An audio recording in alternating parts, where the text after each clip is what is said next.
Well, we mentioned that Prophet Muhammad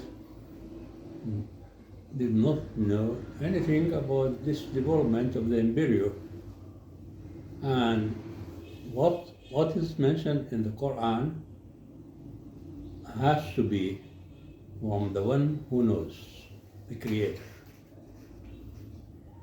This description by itself is a miracle to describe something in the 7th century and to be proved scientifically after discovering the microscope in the 15th century. But when you look at it, it is just description of the steps. When the Creator wanted to challenge man, he challenged man by things which will be a challenge to man at the 7th century, but it continues with time. And that is found in Surah Al-Waqi'ah. Even the description of these steps of development, we have to notice that the Creator has described the situation of the development, not the details. A clinging embryo, he knows what is happening in that clinging embryo. But he just mentioned a clinging so as to be explained at all times with the available knowledge. This brings us to some description also for these developments.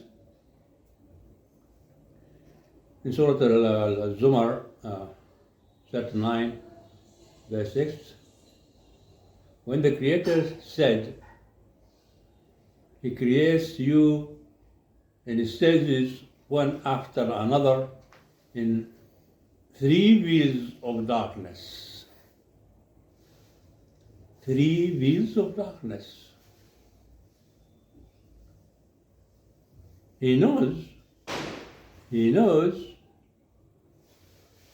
what produces that darkness. But now imagine in that deep darkness, one has been a single cell dividing and dividing and dividing and producing all the organs of the body and bringing another creature to life. Now, 3 wheels of darkness. Let us do a very miniature experiment. You are looking at me now. Just follow my instructions. Close your eyes. Closing your eyes, it changes to be dark. Put your left hand on your eyes. It is becoming darker.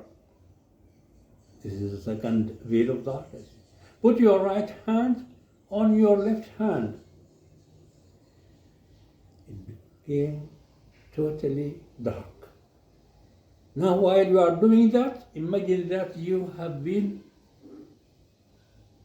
a clinging embryo, dividing and dividing in a very well-programmed stages to produce all the organs. Who can do that except the Creator?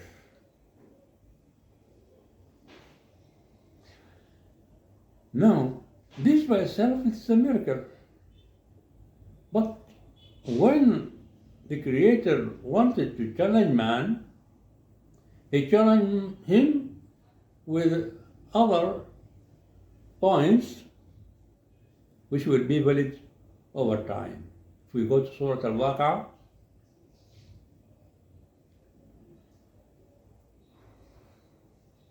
and especially these for those who say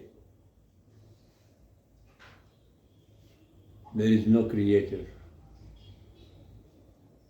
We just came by evolution. The Creator in the Quran says, نحن خلقناكم فلولا تصدقون أفرأيتم ما تمنون أأنتم تخلقونه أم نحن الخالقون. We have created you if you don't believe. Do you see what you ejaculate? Do you create it or do we? A very simple answer. At that time, even now, we'll say that we have nothing with its existence. It just comes out at a very specific situation. How was it made? How does it come out? Simple questions for everybody.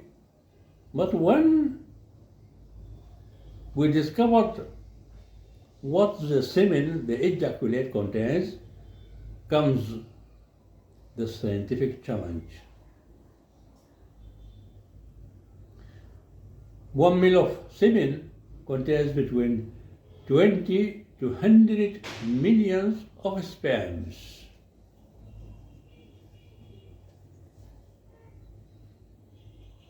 The ejaculate is around 2.5 to 3 mil, so almost up to 300 million sperms will be ejaculated. The production of the sperm actually blows evolution.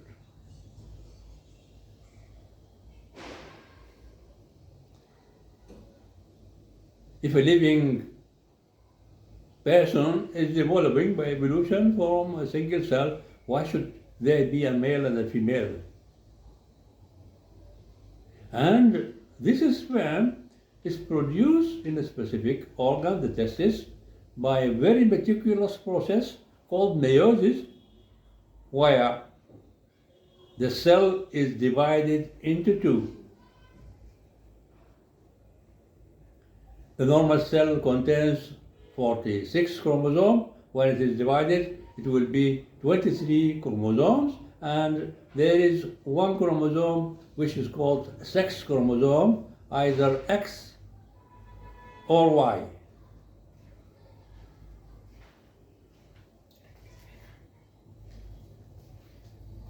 X to produce a female and Y to produce a male.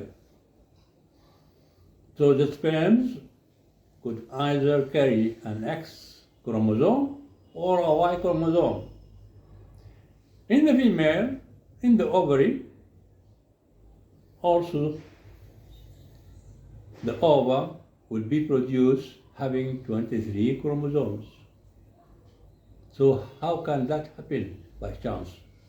It has to be organized by a creator who knows that the sperm with 23 chromosomes is going to combine with an ovum of 23 chromosomes so as to produce the first cell from which we are produced. Let us look at the sperm. It is around 65 micrometer in length. Cannot be seen except by microscope. It has got a head, a body, and a tail. A head, a body, and a tail. It is the only cell which has got a tail so as to swim from the cervix of the uterus up to the fallopian tubes so as to go to the ovum. Could it do that by itself? There should be a programmer who knows what the sperm is going to do and put a tail for it. Few thousands will reach the ovum, and our imagination has been that it will just come like an arrow and goes into the ovum. But what happens again is a very excellent design. The sperm gets in contact with the membrane of the ovum. In its head, there are enzymes which are going to open a space in the membrane of the ovum.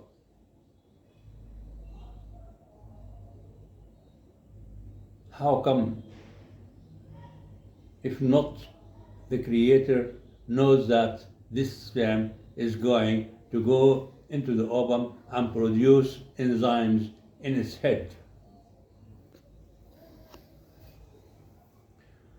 When the sperm goes into the ovum, there are few thousands of sperms reaching the ovum.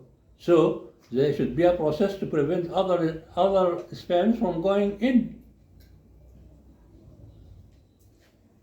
Directly after going in, the head will be cut from the body and the tail, and that will produce change in the membrane of the ovum to make it a shield for the ovum, preventing any other sperm to go in. How come can that be by chance? There should be a programmer for that.